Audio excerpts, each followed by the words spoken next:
Jadi pas setelah teman gue sama temannya ini ngetes motor, dia mengalami kecelakaan tunggal.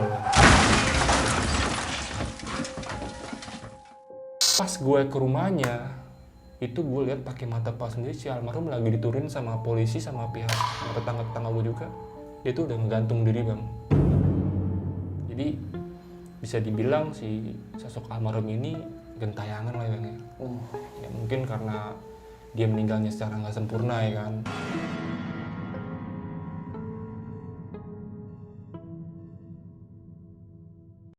Assalamualaikum warahmatullahi wabarakatuh. Balik lagi sama gua Badru Caps Lock. Kali ini sob, gua datengin lagi nih salah satu narasumber dari Jakarta. Dan cerita kali ini dia mau ceritain nih tentang pengalaman horornya waktu dulu ya, pada tahun 2013, dan ada kejadian yang benar-benar disayangkan dan menyeramkan. Dan kali ini gua lagi ngetek di base campnya Jembatan Hitam atau Jembatan Hideng kalau kata orang Sunda. Oke, langsung aja nih kita kenalan siapa orang di samping gue ini. Halo Bang. Halo Bang Badru. Siapa namanya Bang John? John Arya dong. Oh, gue nanya tapi gue tahu siapa ya. namanya Bang John lagi. Ya, thank you Bang John ya Iya, udah iya. ngasih tempat nih di studionya nih buat berbagi cerita nih Bang John. Siap, Dan Bang. ini cerita barbar banget ya Bang. Barbar ya. Gimana tuh Bang? Sedikit. Ya, Bang. jadi kejadian ini gue alami tahun 2013 di bulan Ramadan juga, dimana gue kehilangan teman gue karena suatu insiden kecelakaan nih bang ya. Teman gue awalnya pas kecelakaan itu sempat koma selama sebulan lebih. Oke, tahan dulu Bang John. Oke, siap. Ya, aduh, tahan Bang. Jadi gue agak sedikit nyesek gitu dengar-dengar cerita kayak gini, tapi ini wah serem banget sih kisahnya Bang. Sebelum kita lanjut ceritanya, buat teman-teman yang belum subscribe, jangan lupa subscribe dan diaktifkan loncengnya. Buat teman-teman yang sudah subscribe, kita banyak-banyak terima kasih.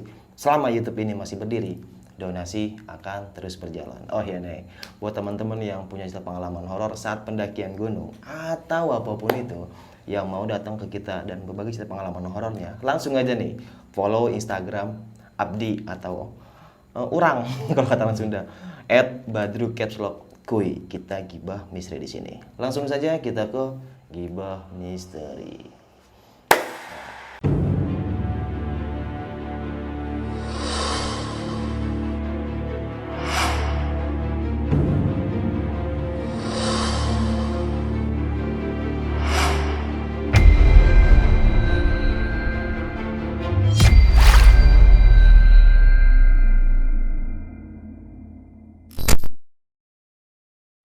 Halo Bang John. Halo Bang Badru. Nah, gimana nih Bang? Cerita pengalaman horornya nih Bang. Oke, Bang Badru, jadi gue mau sedikit berbagi cerita ya bang ya tentang dimana gue pernah kehilangan teman dekat gue yang dari kecil bareng, SD bareng, SMP walaupun nggak satu sekolah tapi tetap kalau madol sekolah tuh bareng sama dia. Dan hari-hari gue juga di rumah kalau zaman-zaman kecil tuh tahun 90-an tuh bareng sama dia bang. Oke. Jadi banyaklah aktivitas yang gue lewatin sama dia juga gitu. Berarti lu udah CS banget ya sama CS kental bang sama dia. almarhum yang nanti diceritain ini. Iya. Tapi sebelumnya menurut nih bang, namanya gue samarin bang ya. Iya. Nah, karena ini takut sensitif juga sih. Iya, silakan. Oke, jadi awalnya nih ya biasa lah ya bang ya, namanya teman kecil kita kan sering kalau misalnya nggak di rumah gitu, gue udah nggak di rumah, mereka nih teman gue ini sering main ke rumah gitu kan. Dan kejadian itu dialami sama gue dan almarhum teman gue ini di tahun 2013 bang. Ini kita langsung ke tahun 2013 bang ya, dimana waktu itu kejadiannya di bulan Ramadan bang. Oh, Ramadan Di juga. bulan Ramadan. Jadi gue tahu nih kalau si almarhum ini sama teman gue lagi nongkrong bareng, terus ya biasalah kenakalan anak muda zaman dulu ya atau zaman sekarang ya, ya nggak jauh dari yang namanya minuman keras bang. Itu kejadian di bulan Ramadan, teman gue ini nongkrong bang sama teman-teman gue yang lainnya. Pada saat itu gue emang kagak di lokasi bang, tapi gue dapet informasi dari teman-teman gue juga. Jadi teman gue ini ngetes motor bang, ngetes motor, pakai 2 motor, Si almarhum ini. almarhum sama temennya gitu kan, sama temennya satu lagi namanya, gue samarin lagi bang ya, namanya Herman.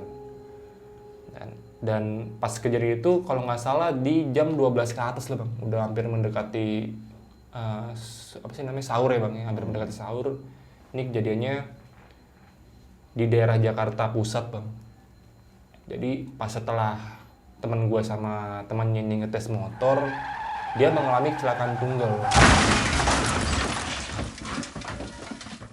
motor yang ditumpangin sama teman gue ini kecelakaan. Jadi dia nabrak trotoar, terus dia terpental ke salah satu kantor polisi lah bang. Kantor polisi gitu, di depan situ ada kantor polisi di pinggir jalan. Dia terpental ke arah situ bang, dan mengalami pendarahan di otaknya. Innalillahi. Jadi karena dia mengalami pendarahan, langsung dibawa sama orang yang ada di lokasi itu ke rumah sakit terdekat bang, di daerah Jakarta Pusat juga. Gue langsung dapat kabar tuh bang hari itu juga sama teman-teman gue kalau si almarhum ini teman gue mengalami kecelakaan tunggal. Ya, akhirnya gue sama teman-teman gue yang lainnya cari informasi langsung nih, yuk kita ke TKP yuk gitu. Pas gue sampai ke TKP, ternyata cuman ada sisa-sisa bekas kecelakaannya doang bang. Jadi tuh di jalur ada kayak bekas aspal yang kegores sama motor gitu bang. Iya. Dan ada serpian-serpian motor yang berantakan kan, Pecah-pecah gitu ya. dan motornya juga ada di kantor polisi, diamankan di situ kan. Nah, gue juga ngelihat di situ ada bercak-bercak darah ya bang ya. Mungkin pas jatuh mungkin dia sempat termental jauh dan darah-darah itu masih ada di sekitar lokasi. Yaudah akhirnya karena gue di situ nggak bisa nemuin teman gue, akhirnya gue tanya sama polisi sekitar gitu kan. Ternyata korban ini, almarhum teman gue ini dibawa ke rumah sakit. Dan gue sama beberapa teman gue langsung tuh bang OTW ke rumah sakit bang. Pas sampai rumah sakit gue nggak bisa masuk karena kan di UGD kan. Iya. Dan korban juga teman gue ini lagi mengalami, ditangani sama dokter lah ya untuk pengobatan, itu penanganan pertama lah ya. Udah akhirnya gue nggak bisa masuk. Gue ketemu salah satu keluarganya di situ kan. Gue tanya kabarnya, ternyata si almarhum ini kritis bang. Kritis. Karena dia ya menurut keluarganya tuh ada pembengkakan atau pendarahan di bagian kepala bang. Lebih tepatnya di otak sih. Iya, ngilu denger ya. Di otak. Udah akhirnya waktu berlalu nih bang. Gue juga nggak sempat nanya kabar dia juga kan. Ternyata si almarhum ini koma tuh hampir berbulan-bulan bang, hampir sebulan lebih gitu. Di IGD itu bang? Di IGD, di rumah sakit, udah masuk ruang perawatan. Iya. Nah, udah berapa bulan berlalu, gue menjalani aktivitas biasa gitu kan sama temen-temen gue yang lain. Gue dapat kabar kalau si almarhum nih pulang nih besok. Almarhum pulang dijemput sama keluarganya kan. Ya karena kita temennya kan, teman-temannya antusias lah buat yuk jenguk yuk ke rumahnya yuk. Iya.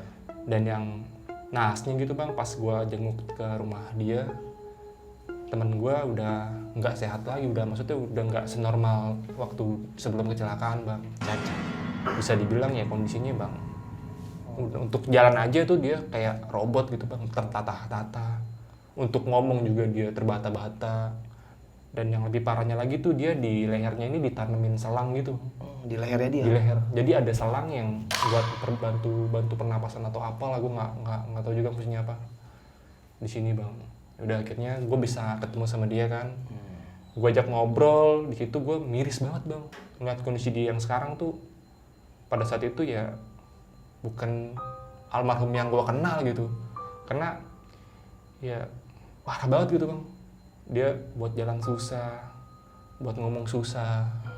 Tapi teman gue ini punya semangat yang luar biasa gitu bang. Walaupun dia dengan kondisi yang kayak gini gitu, dengan kondisi yang fisiknya udah nggak sempurna lagi, tapi dia masih pengen bergaul sama kita orang gitu bang.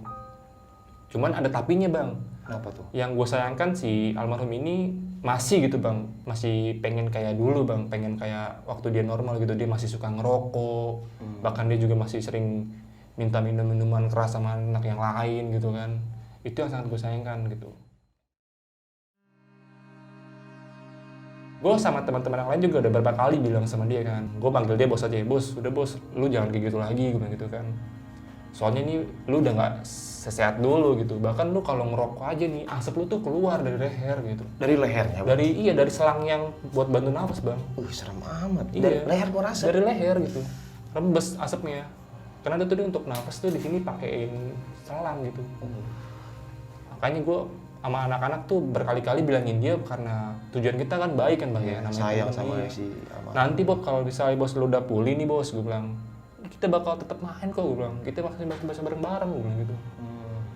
Yang penting lu fokus sama kesembuhan lu dulu ya kan, lu udah nggak usah ngerokok, nggak usah minum minuman dulu, lu sekarang belum sehat, gue bilang gitu, lu fokus dulu ya kan. Tapi dia tetap batu, nggak bape gitu, bape. Oh, ngomongnya gitu. Ngomongnya Bang? gitu, Bang. Udah apa? Iya, buat ngomong tuh susah gitu. Ya udah akhirnya sering berjalannya waktu nih Bang ya kan. Gue juga sering ketemu dia.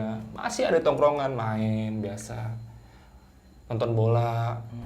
Bagi main bola dia nonton gitu kan. Ya, pokoknya sering lah, sering jalannya waktu dia tuh berusaha pengen biar dianggap normal gitu, biar dianggap kayak dulu, dia tetap berbaur sama anak-anak gitu kan.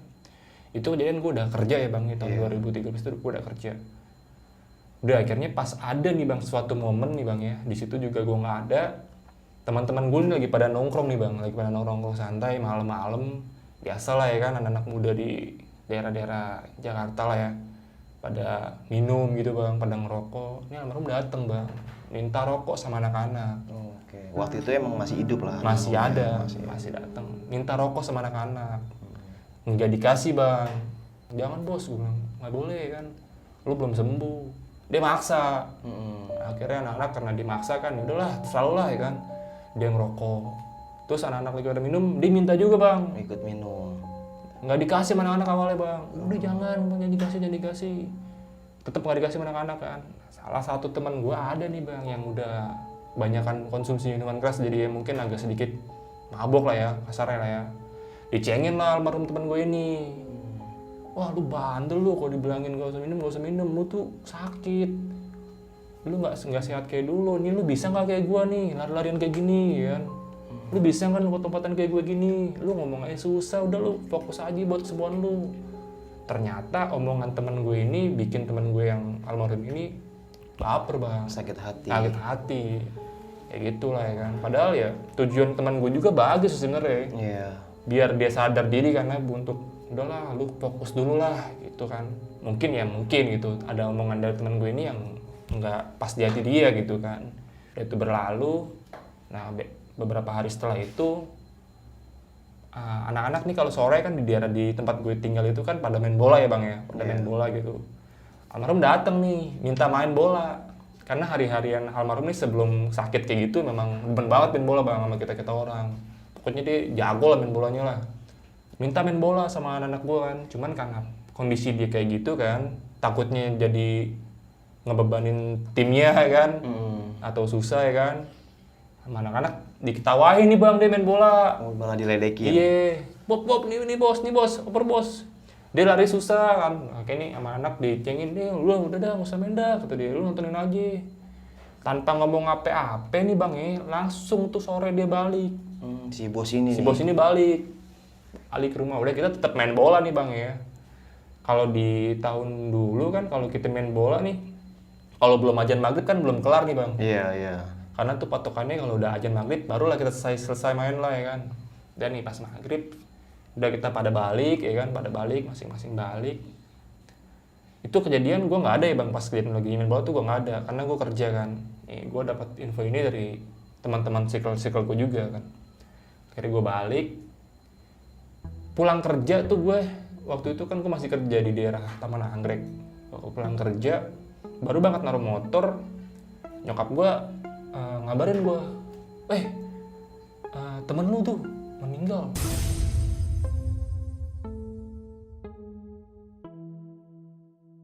Kenapa mah? Gue bilang, gue kaget kan, siapa? Si bos. Langsung tuh gue lari kan dari motor, gue ke rumahnya Bang. Pas gue ke rumahnya, itu gue lihat pakai mata kepala sendiri si almarhum lagi diturunin sama polisi sama pihak tetangga gue juga. Dia tuh udah ngegantung diri Bang. Dia ngegantung dirinya di atas plafon rumahnya. Terus pas gue datang ke situ, dia lagi diturunin. Gue langsung di situ gue langsung lemes kaki gue ya kan. Gue lemes di situ, gue ngeliat teman gue udah lidahnya udah keluar gitu kan, terus matanya udah melotot gitu. Gue lemes pokoknya. Itu udah akhirnya gue coba bantu ya kan buat nurunin jenazah almarhum teman gue, diturunin. Dan pada saat itu orang rumahnya tuh Bang pada nggak ada di rumah Bang. Oh, nggak ada orang. Dia gantung diri Bang. Gantung diri.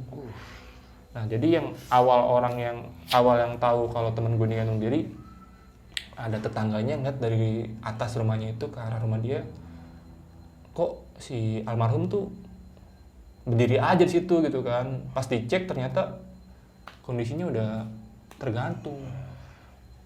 Udah akhirnya adalah pihak dari tetangga gue ngubungin saudaranya atau keluarganya kan, pulanglah abangnya dari kerjaan, nangis tuh bang, histeris kan, dikabarin lagi adiknya sama kakaknya sama nyokapnya waktu itu dia jualan keliling ya bang, jualan keliling, dijemput lah sama abangnya gitu kan, pas nyampe udah histeris lah semua, histeris banget, itu polisi udah banyak, Warga juga warga pasti juga udah banyak rame tuh ya. gitu kan. Cuman pada tahun itu kan sosmed belum separah sekarang ya bang. Mungkin kalau sekarang udah viral kan. Zaman dulu ya belum terlalu viral banget gitu kan. Paling masuk berita-berita. Iya, aja masuk ya. berita juga. Nah, pas kejadian itu sempat terjadi perdebatan nih bang sama tetangga atau sama keluarganya, kok dia bisa gitu gantung diri kan. Padahal kalau dipakein logika tuh ya, itu plafon rumah dia tuh atasnya tinggi bang. Kok dia bisa gitu ngambil tali untuk ngegantung dirinya sendiri, padahal kalau bisa dibilang kondisi dia kan nggak memungkinkan gitu untuk naik ke atas. Itu sempat jadi olah TKP juga bang sama polisi bang, pengen dicari tahu apakah ini benar-benar murni gantung diri atau ada unsur orang lain nih yang terlibat. Nah, diusut ternyata memang almarhum ini murni bang gantung diri. Jadi dia ngambil tangga gitu. Bang, jadi walaupun si almarhum ini mengalami yang namanya bendaran di otak gitu ya, tapi daya ingat dia masih ingat sama orang, masih normal gitu, pikirannya masih jalan gitu. Mungkin itu yang bikin dia pikiran buat akhir dirinya kayak itu, karena pikiran dia memang masih normal gitu bang. Walaupun dengan kondisi tubuhnya yang susah buat ngapa-ngapain, tapi otaknya masih berfungsi. Dan ini sebelum kejadian teman gue ini meninggal, beberapa hari sebelumnya nih bang, teman gue ini sempet 3 kali ke rumah gue bang. Si bos ini almarhum nyariin gue, kata nyokap gue. Itu nyokap gue cerita, tuh temen lu tuh si bos nyariin lu, udah bolak-balik mulu ya kan dari kemarin, nggak ketemu lu nya kerja mulu kan tapi. Nah pas hari kedua atau ketiganya tuh ketemu sama gue bang, bos, gue panggil kan, nyamperin dengan kondisi jalan yang tertata-tata gitu kan. Gue inget banget dia megang rokok sebungkus bang, rokoknya Apache kan, Apache. Terus dia sambil ngerokok juga, gue samperin kan, mana bos, kabar bos? Baik, ngomongnya gitu, baik. Rokok, kok gue bilang kan lu kan megang rokok, gue bilang, lu ngapain lagi mau ngerokok? Kok lu mau rokok apaan? Gue bilang, gue beliin filter mau gitu. Mau. Gue beliin dah tuh ke warung. Nih Bob, sama gue beliin minuman gelas lah, yang minuman gelas. Nih gue bilang minum. Rokoknya dia lagi diisep tuh bang, dimatiin sama dia. Dimatiin, dibuang. Bukanya susah bang, buka rokok. Kayak gitu kan, gemeteran tangannya kan, dibuka sama dia. Diambil rokoknya. Sini gue nyalain tuh bang. Dia tuh, duduk boy, gue bilang, duduk bos, gue bilang, duduk tuh di bangku di depan. Nah ini udah sehat belum lu? Udah. Itu pas dia lagi ngerokok tuh gue ngeliat bang sendiri. Itu dia keluar asap dari lehernya. Karena kan dia pakai alat bantu buat pernapasan kan, bentuk selang di sini. Iya. Gue ngeliat si almarhum tuh asapnya keluar dari sini itu. Gue bilang, deh bos tuh jangan ngerokok lagi, gue bilang. Sehat dulu, sehat mahal, gue bilang penting. Nah kalau udah sehat kita main lagi, gue bilang gitu ya kan. Dia iya aja. Memang pada saat itu gue ngeliat kondisi si bos ini memang udah mungkin kalau kata orang Betawi mau ngabisin kali bang ya. Iya ngabisin ya. Mau ngabisin ya bang ya bahasanya ya. Kan kalau kata orang Betawi entah suku mana itu 40 hari sebelum meninggal kan ngasih isyarat gitu nah, ya. Iya. Itu mungkin salah satunya gitu. Dia bolak-balik ke rumah gue nyariin gue kan. Ya, ternyata dia mau pamit gitu.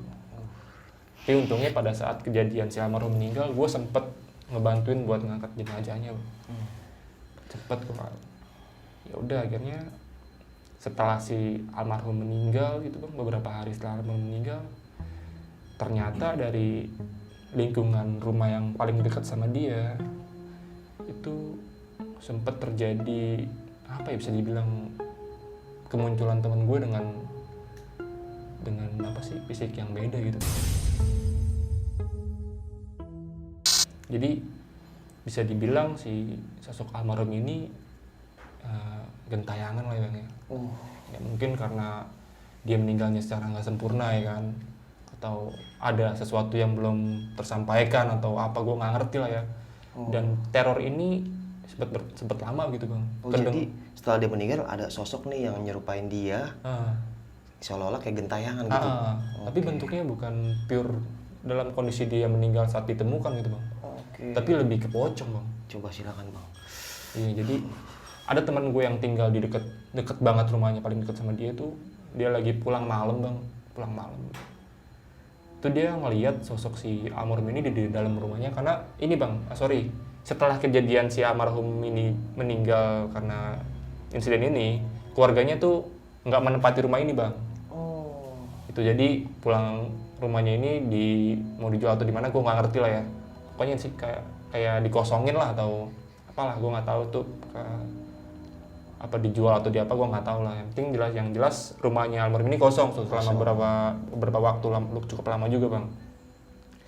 Jadi teman gue ini rumahnya dia itu kan dalam gang ya bang ya, dan dalam gang itu masih banyak juga rumah-rumah yang lainnya kan, tapi gangnya buntu gitu. Teman gue ini kalau mau pulang ke rumah dia harus melewati rumah si almarhum bang, karena kondisi rumah almarhum yang nggak ada penerangan banyak banget gitu, cuma ada lampu remang-remang di depan rumahnya doang. Ya teman gue secara nggak sengaja melihat sosok almarhum nih bang, diri di dalam rumah bang, berdiri dengan posisi bisa dibilang dengan kemunculan yang berbentuk pocong bang. Berdiri berhenti gue berdiri gitu, dan teman gue nengok langsung lari ngibrit bang, dia langsung banting pintu gitu kan. Itu kemunculan yang pertama tuh. Terus gue juga dengar beberapa cerita juga dari teman-teman gue lain yang tinggal di situ. Jadi sosok ini ngetok-ngetok rumah gitu, ngetok-ngetok pintu tapi dengan kepala bang. Maksud begini? Iya. Wih. Jadi ada tetangga dari teman gue ini, ada tengah malam gitu ya bang, gue nggak tahu detailnya berapa, ini gue diceritain sama temen gue. Jadi tuh si sosok pocong ini ngetok-ngetok pintu rumahnya bang, duk. Dan orang yang punya rumah ini, yang rumahnya diketok, dia tuh nggak langsung membuka pintu, tapi dia ngintip lewat jendela kamarnya bang. Dan di situ dia kagetnya karena pas dilihat itu sosok pocong yang membenturkan kepalanya ke tembok. Nggak kebayang itu. Itu kejadian itu sempet rame bang, kedenger sama gua kan sama tetangga-tetangga lainnya kalau ternyata di situ tuh angker kan, maksudnya sering muncul gitu sosok pocong ini kan. Dan nggak cuma itu juga bang, ada tukang roti keliling tuh yang pakai ngek gitu, yang pakai alat gitu kan, yang rotinya dipanggul. Itu sempat masuk ke dalam rumah, dan anehnya nih dia terjadi transaksi jual beli gitu bang. Sama dia? Iya.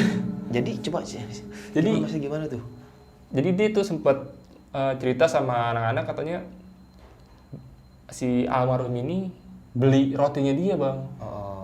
Pas ditungguin mau ngambil duit nggak keluar orangnya. Oh, jadi tukang roti itu transaksi sama almarhum. Terus ada tetangga yang sekitar rumah itu negor kan tukang rotinya, bang ngapain bang gitu bang, ini bang nungguin orang ngambil duit nggak keluar, tapi kan rotinya nyongklok begini, penasaran gitu kan, mana nih orangnya lama kok nggak keluar kan. Ternyata yang beli itu memang bukan benar-benar pure orang gitu bang. Yaudah akhirnya pas dibilangin, rumah ini mah kosong bang, bilang gitu, nggak ada orangnya. Tapi dia nggak bilang kalau misalnya itu teman gue meninggal karena insiden gantung diri, cuman ini mah kosong bang, nggak ada orangnya. Iya. Udah akhirnya Kang Roti keluar lagi itu bang. Dan setelah kejadian itu gue udah jarang tuh ngedenger cerita-cerita kejadian gitu lagi, karena setelah insiden terakhir itu rumah yang ditempatin sama teman gue ini dibeli sama orang Madura bang.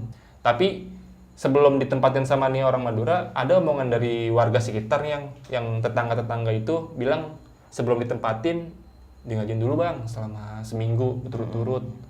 Ceritain dah tuh kenapanya, karena di sini pernah ada kejadian gantung diri gitu kan. Jadi ya untuk yang bapak nih sebagai warga baru yang nempatin rumah ini, minta berkahnya lah, minta doa supaya orang yang terdahulu yang nempatin rumah ini bisa ikhlas gitu, nggak ganggu lagi lah kasarnya gitu lah. Udah akhirnya dari kejadian itu orang yang mau menempati rumah ini mau tuh bang melakukan apa sih namanya selamatan atau apa lah ya, ngaji selama 7 hari betul-betul tuh mengikuti anjuran dari tangga-tangganya. Dan di hari keberapa gitu gue juga pernah datang sekali bang buat ikut tahlilan di situ bang, ngedoain di situ karena kan dia ngundang-undang tetangga juga kan. Gue sempet datang terus ngedoain almarhum juga, khusus buat almarhum. Ya alhamdulillah bang, setelah rumah itu ditempatin sama orang baru ini dan diberi doa gitu kan, samar-samar lagi tuh udah nggak ada lagi tuh yang namanya teman gua atau tetangga sekitar ngeliat gitu kan. Alhamdulillah tuh bang. Jadi ya bisa dibilang gue juga turut senang juga sih sebagai temennya kan. Ya semoga lah amal ibadah lu terima sisi Allah Subhanahu Wa Taala ya kan. Amin. Jadi lu tenang di sana, dan ya kalau memang ada sesuatu hal yang pengen lu sampein, nggak usah lah datang-datang lagi gitu, cukup ya lu rasain aja. Yang penting kita sebagai teman-teman lu, sebagai keluarga lu udah berusaha buat ngasih yang terbaik buat lu dengan bentuk doa. Karena udah itu doang sih yang bakal kita kasih buat dia kan. Sampai sekarang gue juga masih kalau inget kejadian itu ya kadang-kadang kalau gue habis kelar sholat atau apa gue inget dia, gue pasti kirim Al-Fatihah buat dia bang. Karena gimana pun juga si almarhum bos ini tuh teman deket gue yang gila, dari inget banget gue waktu zaman SD tawuran bang. Gue sempet jatuh dipukulin sama musuh gue, lawan tawuran gue. Itu almarhum yang ngebalikin bang. Dia nolongin gue pakai kopel gitu kan, zaman dulu kan pakai kopel kan. Oh teman gue nih dibantuin sama dia, terus gue ditinggalin, gue dibangunin sama dia kan. Gue inget banget gitu. Terus kalau gue madol gitu, gue suka jalan sama dia kan, ngerokok bareng, gila-gilaan bareng. Pokoknya gue inget banget lah si almarhum tuh kayak gimana. Walaupun dia bandel tapi dia solidaritas banget. Ya mungkin ini kisah gue bukan untuk apa ya, bukan menjelek-jelekan keburukan almarhum atau enggak, tapi ya ini memori yang berkesan buat gue gitu. Gue pernah punya temen yang deket banget sama gue, yang gue harus ditinggal sama teman gue dengan cara yang nggak wajar. Tapi gue yakin semua ini pasti terjadi karena kehendak Allah ya bang ya. Iya pasti ya. Semoga sih almarhum tetap ya tenang di sana gitu bang sampai sekarang. Ya mungkin itu aja bang kisah yang bisa gue share ke lu ya bang. Kurang lebihnya gue mohon maaf untuk keluarga korban juga. Mungkin kalau nanti ada yang nonton, bukan maksud gue untuk mengumbar aib atau mengumbar kehidupan almarhum dulu, tapi emang gue sebagai bentuk memorial gue untuk mengenang almarhum bang. Biar ya teman-teman yang nonton juga jangan sampai lah ngalamin hal-hal yang kayak gitu ya. Betul bang. Nah, nih Bang John. Iya, bang. Jadi sebelum si almarhum itu meninggal nih bang, itu dia kenapa sih kok bisa gantung diri? Apa emang karena frustasi dengan keadaan dia yang seperti itu, atau ada yang dari kata-kata bercanda gitu ya? Mungkin teman-teman bercanda lah ya. Terus dia sakit hati atau baper atau gimana seperti itu bang? Kalau menurut gue sih bang, almarhum udah capek kali bang ya. Karena yang gue ini versi gue ya atau asumsi gue ya. Ya karena siapa sih bang orang yang nggak capek dengan kondisi hidup kayak gitu bang. Yang awalnya semua normal gitu kan, apa-apa bisa dikerjain sendiri. Sekarang dia tuh mau apa-apa itu bergantung sama orang lain gitu kan. Ya siapa sih orang yang nggak capek gitu kan. Gue juga kalau misalnya di posisi dia, gue ngerasain sedihnya dia kayak gimana bang. Berusaha bangkit dari koma, terus berusaha pengen hidup sehat, hidup normal biar bisa diterima sama teman-teman. Ya gitu sih bang, menurut gue ya mungkin dia udah capek kali bang dengan hidup yang kayak gitu bang. Jadi dimutusin buat ya ngakhirin hidupnya dengan cara yang kayak gitu bang. Ya mungkin yang biasanya normal, yang bilang tadi ya, ketergantung sama orang lain gitu ya. Ya mungkin kayak mau makan aja susah gitu kan, mau kerja pun nggak bisa kayak gitu ya bang. Cuman ya menurut ya jangan sampai lah ya bang kita ngelakuin hal kayak gitu ya. Betul, bang. Ya karena sefrustasi apapun kita kayak gitu bang ya, ya kondisi apapun ya, kalau hal gantung diri kan di agama juga nggak dilarang lah ya kayak gitu. Cuman ya kalau udah terjadi ya mau gimana lagi ya bang ya. Semoga almarhum tenang di sana bang. Amin. Dan ya, itu dari cerita ini sih banyak sih segi positif yang bisa kita ambil nih. Dari gue pribadi pun kayak berhubung kita masih sehat, masih normal gitu, masih bisa mencari uang sendiri walaupun tertatih-tatih atau susah gitu bang John ya. Kita masih bersyukur dikasih kesehatan gitu, karena sehat itu mahal Bang Jon gitu, bahkan lebih mahal dari harga Fortuner gitu. Lu punya Fortuner kalau lu cacat percuma kan, kayak gitu. Kita nggak punya Fortuner tapi ngeluh mulu. Sama kayak ini sebenarnya sih ya, cuman balik lagi bagaimana caranya kita bersyukur, bagaimana caranya kita bisa menikmati hidup kayak gitu Bang Jon ya. Kaya itu bukan sekedar materi tapi nikmat, tapi nggak punya duit ngapain juga. Curhat kan tuh, elah. Oke, sekali lagi buat teman-teman yang menyaksikan videonya ini ya Bang ya di channelnya Bang Badru.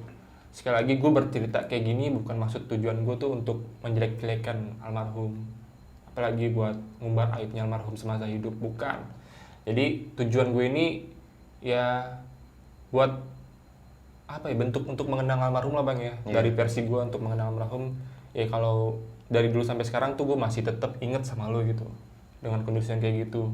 Bahkan di saat lo sehat sampai lo sakit gue masih ada gitu buat lo. Intinya ya ini buat pelajaran juga lah buat lo yang mungkin punya temen di rumah, ya mungkin lo banyak teman-teman di rumah tapi ketika lo susah nggak ada, teman-teman lo nggak ada, ya lo jangan kecil hati juga gitu kan. Betul. Ya karena mungkin temen lo punya kesibukan lain gitu. Tapi ya pokoknya lo apa ya, jagalah pertemanan lo sampai sama teman-teman lo, jangan sampai ada yang namanya kelas-kelas atau selek-selek gitu loh Bang. Karena gimana pun juga teman lo itu nanti yang bakal ngedorong lo juga Bang untuk kemana-mananya, pasti lo sama temen lo gitu. Temen dulu yang bakal bantu lo. Ya mungkin teman ada rezeki ya Bang. Rezeki Bang, bener Bang.